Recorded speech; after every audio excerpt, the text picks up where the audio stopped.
Good morning students, welcome to chemistry class. I am Sangeeta Sharma और हम लोग सॉलिड स्टेट चैप्टर कर रहे हैं, जिसमें आज हम करने वाले हैं packing efficiency of FCC and HCP unit cells, and after that we shall be discussing defects और imperfections in solids and their various types. So let us start our today's lecture. Now we talk about packing efficiency in FCC, जो मैंने लिखा है equal to HCP। आपको basically ये दोनों pattern में कोई पैकिंग के पॉइंट ऑफ व्यू से कोई मेजर फर्क नहीं है, इसलिए इनकी एफिशिएंसी भी एक जैसी आती है। सो हम हालांकि कैलकुलेशन हमारे सिलेबस में FCC की है। इससे पहले कि हम पैकिंग एफिशिएंसी के फॉर्मूला को अप्लाई करें, हमारा काम होता है A और R के बीच का रिलेशनशिप ढूंढना, उसे निकालते हैं। This is your FCC, her corner पे एटम और हर फेस के सेंटर पे भी atom. Okay, this is FCC। अब हमें हर एज लेंथ जो है वो तो A है ही, every edge length is A। हमने क्या करना है कि ये जो इस सरफेस पे केवल इस फेस पे फोकस करते हुए हम A और R का रिलेशनशिप निकालेंगे। इस फेस को मैंने यहां बना लिया है, ये आपका A रहा, ये रहा B, ये रहा C और ये रहा D, और ये बीच में एक एटम और भी है। हर कॉर्नर पे एटम है, जिसको मैं एनलार्ज्ड इसमें नहीं बना रही हूं, मैं केवल इन दो कॉर्नर्स B और D कॉर्नर वाला एटम थोड़ा लार्ज करके बनाऊंगी, और जो सेंटर में है, अब मैं ये जो आपको स्थिति है ये थोड़ा सा बता दूं। एक एटम इस कॉर्नर पे, एक एटम ये D वाला यहां पे, और फेस के सेंटर वाला एटम इस तरह से। और ये AB क्या है? एज, इसकी लेंथ A है। AD की लेंथ भी क्या है? A है। ओके, अब हमारे पास ये ट्राइंगल आ गई AB, AD, AB की लेंथ A, AD की लेंथ A, और आपको मालूम है कि ये एंगल जो है यहां स्क्वायर का एंगल है, so this angle will be of 90 degree. ये वाला एंगल तो हर सूरत 90 डिग्री का होगा। ओके, अब हम क्या करते हैं, हमने फाइंड आउट करना है BD। बड़ा सिंपल काम है, perpendicular square plus base square is equal to hypotenuse. लेकिन उससे भी पहले देखें, ये 3 स्फीयर्स हैं इस फेस में, यहां से लेकर यहां तक। ये जो फर्स्ट एटम है B कॉर्नर पे, इसका रेडियस, फिर यहां से लेकर यहां तक। ये जो सेंटर वाला एटम है, मैं इसको इस तरह से हाईलाइट कर देती हूं, ये जो सेंटर वाला एटम है इसका diameter is equal to 2 radii. ये 2 रेडियाई आ गए, यहां से यहां तक एक और दूसरा यहां तक। और ये जो D कॉर्नर पे एटम है, इसका रेडियस आ गया आपका R। तो टोटल क्या हो गया? 4R। So BD is equal to 4R, ये ना भूलें। अब हमारे पास बड़ी सिंपल सी चीज है, हमने BD की वैल्यू फाइंड आउट करनी है इन फॉर्म ऑफ A। तो A के रूप में देखें, AB square plus AD square is equal to BD square. AB square की वैल्यू है A स्क्वायर, AD स्क्वायर की वैल्यू है अगेन A स्क्वायर, BD क्या है? 4R के बराबर है, तो BD का स्क्वायर कर देंगे तो 16R स्क्वायर, या मैं इसको ऐसे लिख देती हूं 4R square which is equal to 16R square. Done. Now 2A square is equal to 16R square. अब हमें एक जो है वो R की फॉर्म में पता चाहिए होता है पहले तो A square is equal to 16/2R square. That means A, यानी कि इसका भी अंडर रूट ले लेंगे और इसका भी अंडर रूट ले लेंगे, तो क्या आ जाएगा? 16 का अंडर रूट 4 और 2 का अंडर रूट 2। और R आ गया ऐसे। इसको इस तरह भी याद रख सकते हैं या इसको ऐसे भी याद रख सकते हैं। 4 मतलब 2 इंटू 2 R अपॉन √2। √2 से 2 को काटा तो क्या बच गया, √2। तो इसको आप चाहें तो इस तरह से भी 2 √2 R ऐसे भी याद रख लें, कोई दिक्कत नहीं है, रखना चाहिए। और R किसके बराबर आ गया, A अपॉन 2 √2 या R is equal to √2 upon 4A। किसी भी तरह से याद रख लें तो ज़रूरी है, एग्जामिनेशन पॉइंट ऑफ व्यू से भी ज़रूरी है, ये वैल्यूज़ आपको मालूम होनी चाहिए। याद रखोगे? ये जो वैल्यूज़ हैं A और R का रिलेशनशिप्स, ये एग्जामिनेशन में MCQ क्वेश्चंस में पूछी जाती हैं। और पिछले किसी बोर्ड में मुझे याद आ रहा है, एक साल पहले की ही बात है, तब ये वैल्यूज़ आई थी HCP के इससे। तो आप इनको याद रखें, कैलकुलेट करने में वक्त लगता है तो आपकी मेमोरी में एकदम से एडिट चाहिए। अब अगला काम है पैकिंग एफिशिएंसी निकालेंगे। Packing efficiency is Z into 4/3 pi R cube upon A cube. Z की value face centre cubic unit cell के लिए क्या होगा, वैसे ही बता दे रही हूं, 8 इंटू 1/8 कॉर्नर से आएगा और 6 फेसेस से आएगा, 6 into half, that is 1 + 3 is equal to 4।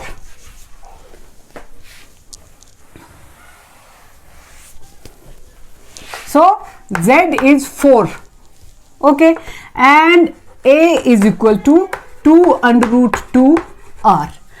तो अब वैल्यूज पुट करते हैं। Packing efficiency is equal to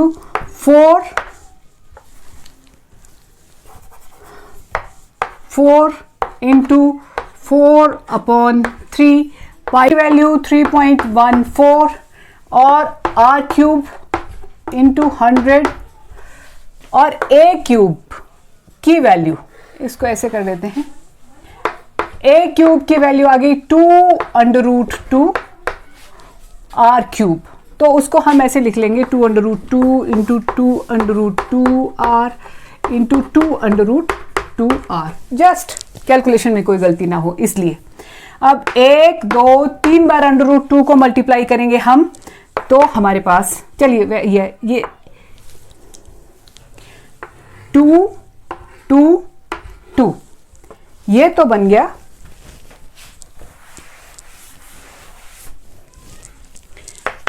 अब हमारे पास आ गया 2 इंटू 2 इंटू 2 8, और इधर 2 √2 इंटू √2 इंटू √2, ये क्या गया 2 √2 और 3 भी था। देखें 2 इंटू 2 इंटू 2, ये 8 आ गया, √2 मल्टीप्लाइड बाई √2 मल्टीप्लाइड बाई √2, ये आ गया 2 √2 और R क्यूब तो है ही। अब 4 into 4 16 into 3.14 into R cube into 100। सो देखें R क्यूब के साथ R क्यूब कैंसिल हो रहा है, 8 इंटू 2 दैट इज 16, ये चला गया और हमारे पास बच गया 3.14 डिवाइडेड बाई 3 √2 इंटू 100, और फिर ये 3.14 3 √2 मल्टीप्लाई करके 74% आ जाएगा। That means packing efficiency will be 74% and packing fraction जो है वो 0.74% हो जाएगा। इसको 100 से डिवाइड कर देंगे और इसका मतलब एम्प्टी स्पेस, अगर ऑक्यूपाइड स्पेस 74% है तो एम्प्टी स्पेस हमारे पास आएगी 100 - 74 दैट इज 26%। सो ये FCC और HCP के लिए ये डाटा सेम रहेगा, 74 ऑक्यूपाइड, 26 जो है वो एम्प्टी रहेगी। Now we are going to discuss defects in solids. Defects, imperfections, ये दो नाम होते हैं इसके। डिफेक्ट्स और इम्परफेक्शंस इन सॉलिड्स को उसके डिटेल में जाने से पहले थोड़ा सा इस चीज को देखें क्या मतलब है। ये जो क्रिस्टलाइन सॉलिड्स हैं, इनकी हम एक खासियत की बात हमेशा करते रहे हैं, they are highly disciplined. They are very well arranged, they have long range order. ये शब्द जो हैं क्रिस्टलाइन सॉलिड्स के साथ अटैच्ड हैं। मतलब कि क्रिस्टलाइन सॉलिड में हम ये एक्सपेक्ट करते हैं, हम जो विजुलाइज करते हैं वो ये करते हैं कि जो जो पार्टिकल जहां जहां पाया जाना चाहिए एग्जैक्टली वहीं पाया जाता है।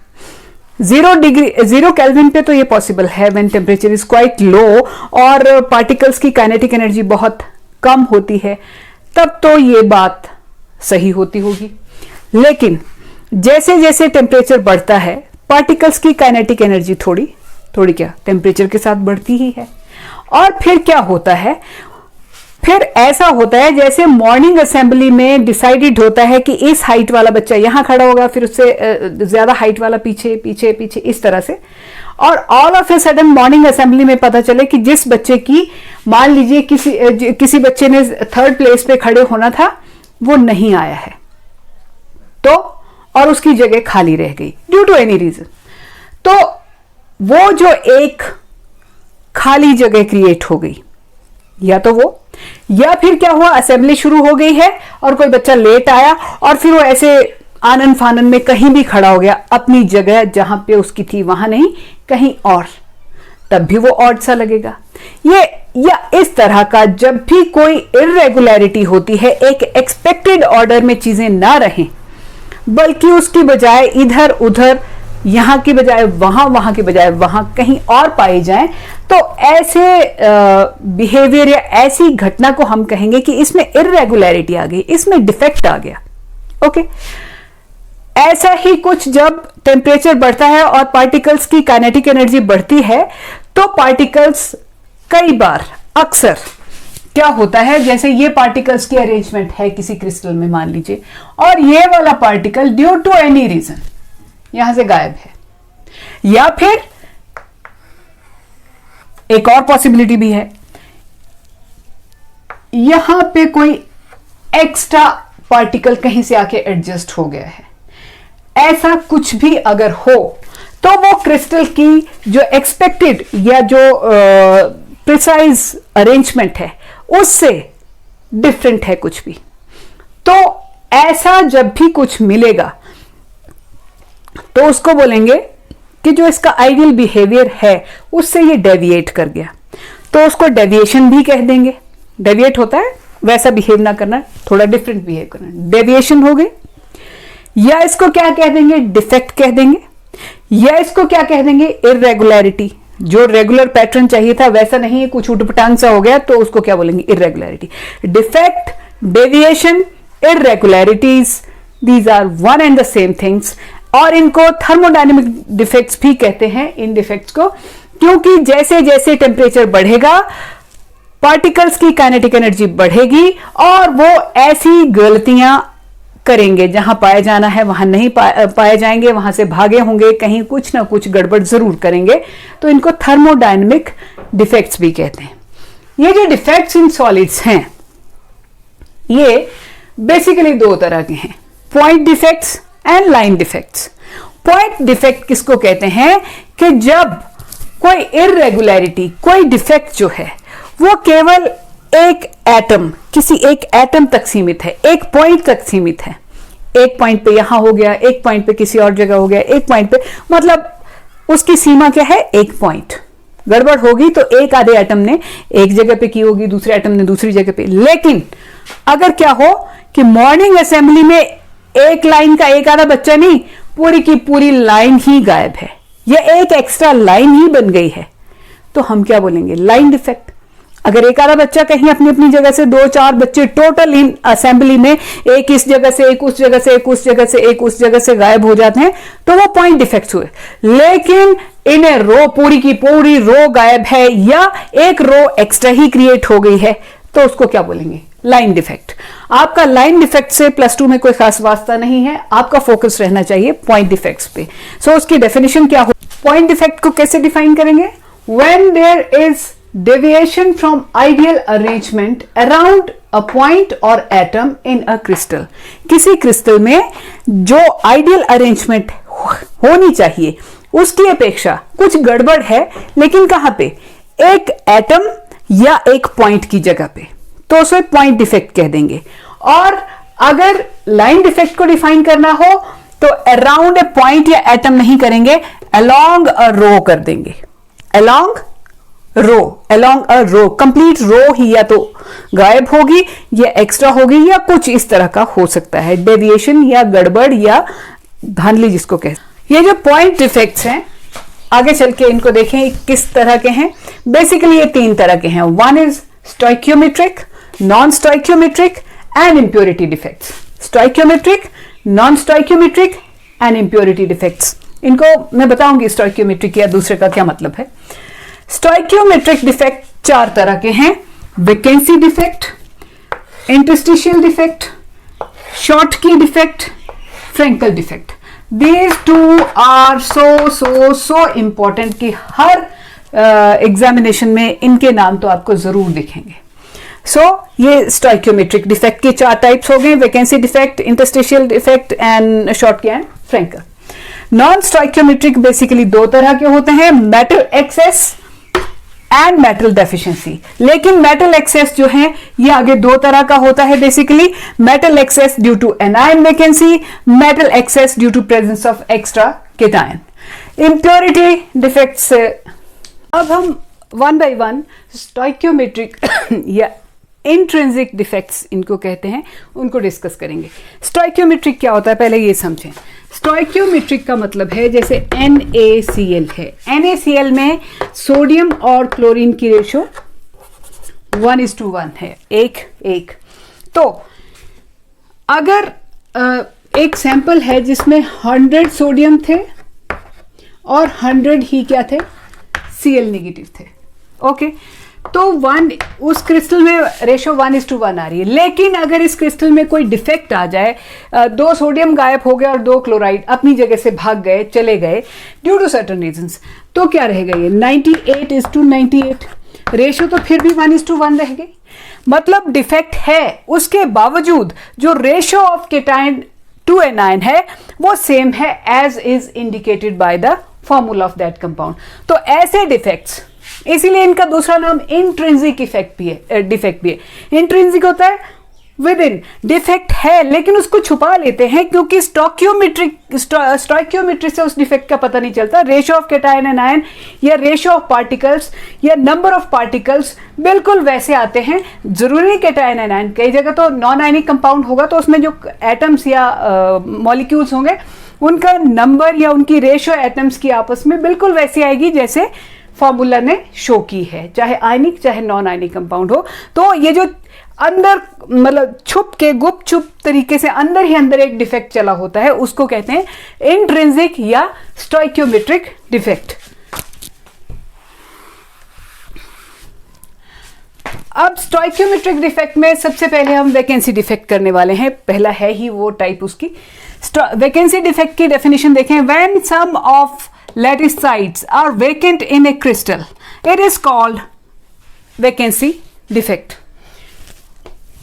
उसके बाद फिगर देखें, ये नॉर्मल क्रिस्टल था जो हम उम्मीद करते हैं, तो यहाँ पे ये क्या है, लैटिस साइट्स हैं सारी, और मैं क्या फिगर में क्या शो कर दूंगी, ये वाली लैटिस साइट वेकेंट है, खाली है, दिस इज वेकेंसी।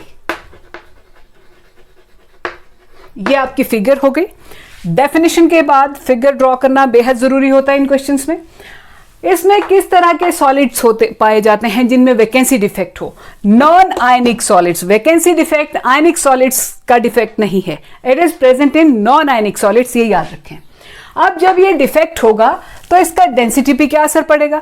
भाई डेंसिटी आप देखो, बाहर अब पूरा ढांचा वैसे ही है लेकिन आप क्या कर रहे हैं, बीच से कुछ एक पार्टिकल्स मटेरियल जो है वो निकाल रहे हैं, वॉल्यूम टोटल उतना ही रख रहे हैं, अंदर से क्या निकाल ले रहे हैं, मटेरियल, एटम्स। तो क्या एटम्स निकल जाएंगे तो क्या चीज कम हो जाएगी, मास। तो डेंसिटी क्या होती है, मास अपॉन वॉल्यूम। वॉल्यूम को कुछ नहीं हो रहा है, मास को आप क्या कर रहे हैं, डिक्रीज कर रहे हैं, तो density will decrease due to such defect, okay, density decreases due to such defects। then is stability। stability की आप खुद ही सोचिए, एक दीवार है उसमें से आपने एक ईंट, ये तो मैं एक ड्रॉ कर रही हूँ, ऐसे ज्यादा डिफेक्ट होंगे तो 1 या 2 या 3 या 4 मतलब कुछ एक ईंटें एक दीवार में से निकाल लें तो जाहिर सी बात है वो दीवार स्टेबल कम हो जाएगी, कम स्टेबल हो जाएगी, डिस्टेबलाइज हो जाएगी. So stability also decreases due to vacancy defect. तो वैकेंसी डिफेक्ट जब भी आए आप इस तरह पॉइंट्स में लिखें, पैरा में ना लिखें उसको. Interstitial defect. इंटरस्टिशियल डिफेक्ट नाम से ही डेफिनेशन निकल आएगी इसकी. When some of atoms, atoms की जगह आप कंस्टिट्यूएंट पार्टिकल्स लिखें, वो बेटर है. Constituent particles are present in interstitial sites in lattice. Lattice में कुछ मतलब जहां पे नॉर्मली पार्टिकल्स होने चाहिए वहां पे हैं, लेकिन कुछ कंस्टिट्यूएंट पार्टिकल्स जाके कहां बैठ गए हैं, एक तरह से एक्स्ट्रा ही हैं इन इंटरस्टिशियल साइट्स में. तो ये तो सारे नॉर्मल है, एक्सपेक्टेड है, लेकिन ये जो है ये यहां एक्सपेक्टेड नहीं था. It is present in this interstitial site जहां इसको होना नहीं था वैसे कायदे से. तो अब आप, अच्छा पहली बात तो ये कि नॉन आयनिक क्रिस्टल्स में पाया जाता है ये वाला डिफेक्ट भी. डेंसिटी की बात देखें तो टोटल वॉल्यूम तो वही है, लेकिन पार्टिकल्स जितने होने चाहिए थे उससे ज्यादा हैं, यानी कि मास बढ़ गया है. मास जब बढ़ता है तो डेंसिटी क्या होती है, इंक्रीज कर जाती है. इसका एग्जांपल आप एक चैप्टर ट्रांजिशन एलिमेंट्स पढ़ेंगे, उसमें इंटरस्टिशियल कंपाउंड्स पढ़ेंगे. सो ऐसे डिफेक्ट्स के कारण समटाइम्स इंटरस्टिशियल कंपाउंड्स मतलब ऐसे वाले बनने के कारण स्टेबिलिटी इंक्रीज कर जाती है, उनकी डेंसिटी डेफिनेटली इंक्रीज करेगी. This is Schottky defect. Schottky defect how do we define? When equal number of cations and anions are missing from crystal lattice is called Schottky defect. अब मैंने cation anion की बात की तो आपको ये तो पता चल ही गया कि ये आयनिक क्रिस्टल्स में पाया जाता है. और इससे पहले जो डिफेक्ट्स थे वैकेंसी और इंटरस्टिशियल डिफेक्ट, वो नॉन आयनिक में था. वहां पे केटायंस एनायंस की न्यूट्रलिटी का कोई प्रॉब्लम नहीं होती थी क्योंकि केटायन एनायन थे ही नहीं. अब देखें नेचर कितनी समझदार होती है, ये केटायन एनायन भी कितने समझदार होते हैं. इलेक्ट्रिकल न्यूट्रलिटी मेंटेन रहनी चाहिए. तो फिगर देखें, नॉर्मल फिगर ऐसी होनी चाहिए किसी की, लेकिन यहां से एक एनायन और यहां से एक केटायन मैंने खाली कर दिया, गायब कर दिए. This is your figure of Schottky defect. Schottky defect कब होता है? देखिए केटायन और एनायन दोनों भागे हैं, इसका मतलब भागने का मौका दोनों को, एक अपॉर्चुनिटीज एक जैसी थी. अपॉर्चुनिटीज क्यों एक जैसी थी?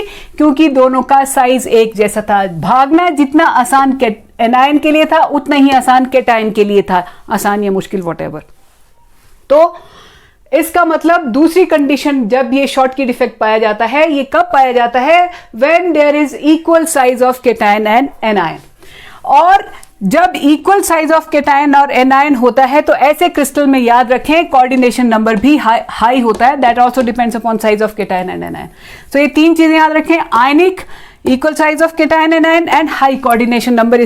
जब ऐसी कंडीशंस होंगी वो कंडीशंस फेवर करेंगी कि शॉटकी डिफेक्ट हो. These are favourable conditions for Schottky defect. और शॉटकी डिफेक्ट जो है अगर आप गौर से देखें तो वैकेंसी डिफेक्ट से रिजेंबल करता है. वैकेंसी में भी गायब ही होते थे ना पार्टिकल्स. परिणाम देखें, consequences, these are conditions and these are consequences. Density, भाई आपके पार्टिकल्स गायब हो गए, एटम चोरी हो गए तो डेंसिटी तो डिक्रीज करेगी, वॉल्यूम उतना ही है, मास कम हो गया, डेंसिटी डिक्रीज करेगी. स्टेबिलिटी, कभी भी कोई भी किसी सिस्टम में कोई गड़बड़ हो तो आमतौर पे स्टेबिलिटी डिक्रीज करती है. और यहां पे तो आपने दीवार में से ईंटें ही गायब कर दी हैं तो दीवार गिर जाएगी, स्टेबिलिटी डिक्रीज करेगी. कंडक्टिविटी, ये चीज हमने पहले नहीं की थी, अब पिछले वाले, क्योंकि वो आयनिक थे ही नहीं. आयंस का काम क्या होता है? कंडक्टिविटी. लेकिन यहां पे ये जो वैकेंसीज क्रिएट हो रही हैं एनायन और केटायन की, जब आप इलेक्ट्रिसिटी अप्लाई करेंगे तो क्या होगा? इस तरफ मान लीजिए पॉजिटिव टर्मिनल है और इस तरफ नेगेटिव टर्मिनल आप अप्लाई करते हैं तो ये एनायन इधर को भागेगा और फिर पॉजिटिव टर्मिनल, क्योंकि इसको इस तरफ, और इधर आपने नेगेटिव ये लगाया है तो ये केटायन इस तरफ भागेगा. तो केटायन और एनायन की मोबिलिटी के स्कोप बढ़ जाते हैं, यानी कि कंडक्टिविटी क्या करेगी? इंक्रीज कर जाएगी. एग्जाम्पल्स जरूर याद रखें, NaCl, NaBr, KCl, alkali metal halides जितने हैं, क्योंकि एल्कली मेटल्स का साइज बड़ा होता है. एनायन तो बड़ा होता ही है हमेशा, लेकिन एल्कली मेटल्स वो केटायंस हैं जिनका साइज खुद का भी बड़ा है. Equal size of cation anion, NaCl, NaBr, KCl, CaCl, AgBr एक खास तरह का एग्जाम्पल है, इसको जरूर याद रखें, इसका बाद में भी रेफरेंस आएगा. So this was your Schottky defect. This is your Frankel defect. When ions कौन से ब्रैकेट में लिख लें, यूजुअली केटाइन, ये काम आमतौर पे कौन करेंगे, केटाइन करेंगे, leave their normal site and are present in interstitial site, it is called Frenkel defect. जब केटाइन, यहाँ पे क्या होना था, केटाइन होना था, लेकिन यहां से उठ के कहां भाग के चला गया, यहां बैठ गया किसी और इंटरस्टिशियल साइट में जाके, जो इसके लिए बनी नहीं है जगह। तो ऐसी डिफेक्ट को हम क्या, ये किससे मैच करता है, आप इंटरस्टिशियल डिफेक्ट पढ़ चुके हैं नॉन आयनिक कंपाउंड्स में, उससे मैच करता है वहां पे, लेकिन वहां केटाइन एनायन नहीं होते थे, सिंपल पार्टिकल्स। और इसका एक और नाम है डिसलोकेशन डिफेक्ट। फ्रैंकल डिफेक्ट का एक और नाम है डिसलोकेशन डिफेक्ट, और ये रिजेंबल किससे करता है, इंटरस्टिशियल डिफेक्ट से रिजेंबल करता है। लक्षण, कंडीशंस जिनके होने पर फ्रैंकल डिफेक्ट की संभावना, आशंका बन जाती है। कंपाउंड आयनिक होगा, जाहिर सी बात है। Cation is smaller in size than anion. Cation छोटा था तभी तो अपनी जगह से उठा और यहां से स्लिप करके बीच में इंटरस्टिशियल साइट में बैठ गया। बड़ा होता तो कैसे स्लिप करता आयंस के बीच में से, स्लिपिंग पॉसिबल ही नहीं थी। ये याद रखें कि केटायन जो है वो एनायन से स्मॉल है काफी, और जब केटायन एनायन से स्मॉल होता है तो कोऑर्डिनेशन नंबर लो होता है। ये 3 लक्षण होते हैं जब फ्रैंकल डिफेक्ट हो सकता है, और उसकी फिगर ये आ गई। परिणाम देखें जो पार्टिकल था वो इधर से उधर जरूर हो गया, बट विद इन क्रिस्टल रहा, भागा कहीं नहीं। तो मास भी उतना है, वॉल्यूम भी उतना है, तो density remains same, it does not change in Frenkel defect. Stability तो डिक्रीज करेगी, आपने एक पार्ट ईंट यहां से छुड़ा के यहां पे जबरदस्ती एडजस्ट किया, उसने बाकी ईंटों को डिस्टर्ब कर देगी और दीवार की स्टेबिलिटी कम हो जाएगी। डाइलेक्ट्रिक कांस्टेंट देखें, यहां पे जब तक केटायन था तो उसके पड़ोसी क्या थे, 4 एनायन थे, आपस में अट्रैक्शन थी। अब केटायन कहां जाके बैठ गया, ऐसी जगह पे जिसके जहां 2 पड़ोसी तो एनायन है लेकिन 2 पड़ोसी केटायन है। यहां पे रिपल्शन भी होगी सिमिलर चार्जेस के बीच में। जब सिमिलर चार्जेस के बीच की रिपल्शन बढ़ रही है तो डाइलेक्ट्रिक कांस्टेंट बढ़ जाएगा। ये बात शॉटकी में या इससे पहले मैंने नहीं बोली है, तो फ्रैंकल में ये डिफरेंस है एक। Examples, zinc sulphide, zinc being small cation, it shows this defect. AgCl, AgBr, AgI, silver being smaller cation and halides being bigger anions, तो इनमें भी ये डिफेक्ट होता है। ये एग्जाम्पल देखें, ये आपने शॉटकी में भी देखा है। तो AgBr की वो कहें कि केमिस्ट्री कुछ ऐसी है Ag और Br की कि ये शॉटकी डिफेक्ट भी दिखा लेते हैं और फ्रैंकल डिफेक्ट भी दिखा लेते हैं। नेक्स्ट, नॉन स्टोइकियोमेट्रिक डिफेक्ट्स में फर्स्ट टाइप थी metal access defect. Metal access 2 तरह की थी, ड्यू टू एनायन वैकेंसी, तो इस डिफेक्ट का पूरा नाम हो गया metal excess due to anion vacancy. ये फर्स्ट टाइप है इसकी। अब एनायन की वैकेंसी नाम से ही पता चल रहा है, when anion oblique anions are missing from, सीधा एनायंस कह रहे हैं, when anions are missing from their sites, however electrical neutrality is maintained by the electrons trapped in these sites. मतलब When एनायन अपनी साइट छोड़ के भाग गए हैं, लेकिन एनायन भाग जाएंगे तो केटायन की संख्या बढ़ जाएगी। केटायन और एनायन की संख्या बराबर रहनी चाहिए इलेक्ट्रिकल न्यूट्रलिटी के लिए, बट अब एनायन तो भाग ही गया। एनायन भाग गया है तो कोई बात नहीं, एनायन बहुत समझदार था, वो अपनी जगह क्या छोड़ गया, इलेक्ट्रॉन छोड़ गया। हुआ क्या कि ये सोडियम क्लोराइड का क्रिस्टल था, और इसको सोडियम वेपर्स की प्रेजेंस में आपने हीट कर दिया। अब सरफेस पे क्रिस्टल से बाहर सोडियम है, सोडियम के आकर्षण में आके Cl नेगेटिव जो है, Cl जो है वो बाहर चला जाता है। बाहर चला जाएगा लेकिन अपना इलेक्ट्रॉन यहां छोड़ जाएगा।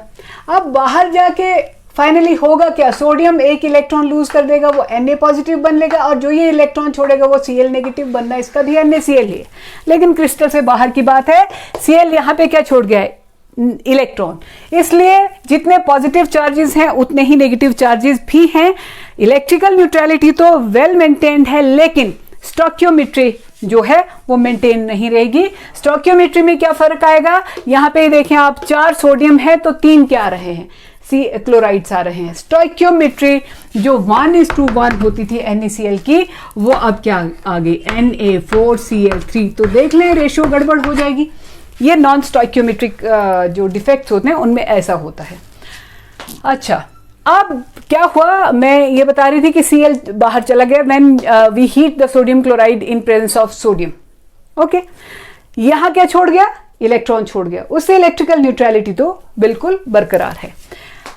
किन क्रिस्टल्स में होता है, आयनिक क्रिस्टल्स में होता है ये डिफेक्ट। एग्जाम्पल्स बाद में करते हैं। अच्छा, अब क्योंकि पार्टिकल आपका छोड़ के भाग गया है क्रिस्टल को, तो density is bound to decrease, mass कम हुआ है। कंडक्टिविटी, अब जब भी ऐसे इरेगुलरिटीज होती हैं तो कंडक्टिविटी तो बढ़ेगी। यहाँ पे आपने एक फ्री इलेक्ट्रॉन जनरेट कर दिया, जब भी इलेक्ट्रिसिटी अप्लाई करेंगे पॉजिटिव टर्मिनल की तरफ भागता जाएगा और इसकी जगह होल क्रिएट होगा, उसकी जगह Cl नेगेटिव भागेगा। कैटायंस एनायंस जब भी भागना शुरू कर दें तो समझ लो कंडक्टिविटी बढ़ गई। कंडक्टिविटी बढ़ेगी। कलर, ये वाला डिफेक्ट है, एनायन वैकेंसी वाला डिफेक्ट है। इसकी एक खास बात क्या है कि सोडियम क्लोराइड में ये डिफेक्ट ना होता तो सोडियम क्लोराइड सफेद होता, लेकिन इस डिफेक्ट के कारण सोडियम क्लोराइड जो है वो येलो हो जाता है। लिथियम क्लोराइड में भी ये डिफेक्ट आता है, that becomes pink, and potassium chloride becomes violet due to these defects. Otherwise ये सारे गोरे चिट्टे सफेद होते। तो अब इसमें देखें, ये जो इलेक्ट्रॉन रह जाता है एनायन की जगह पे, इसको कहते हैं एफ सेंटर या फाब सेंटर। एफ सेंटर बड़ी बार इसकी डेफिनेशन पूछी जाती है। एफ सेंटर क्या होता है, एनायन की पोजीशन में ट्रैप्ड इलेक्ट्रॉन जो कि अल्टीमेटली उस क्रिस्टल को कलर प्रोवाइड करता है। Electron trapped in anions in anion site which is responsible for color of crystal in, होता किसमें, metal excess defect due to anion vacancy। पूरा लिख लें, metal excess defect due to anion vacancy में ये generate होता है। अब ये कलर क्यों देता है, देखिए इलेक्ट्रॉन है ना अकेला, जब इस पे रेडिएशन डलेगी, बहुत हल्का फुल्का पार्टिकल है, आसानी से एक्साइट हो जाएगा। एक्साइट होगा तो फिर ये वहां पे वाइब्रेट करेगा, then it will start emitting radiation, और रेडिएशन हमें किस तरह दिखेगी, कलर के रूप में दिखेगी। फाब सेंटर्स आर, ये F centres are responsible for colour of compound, colour of certain crystals. याद रखें कि ये जो फाब सेंटर वाला इलेक्ट्रॉन है, this is unpaired, and due to presence of unpaired electrons, metal excess defect वाला, ये वाला एनायन वैकेंसी वाला भी पैरामैग्नेटिक होगा, दूसरा भी पैरामैग्नेटिक होता है, उसकी बात बाद में करते हैं, बट ये याद रखें कि ये पैरामैग्नेटिक होता है।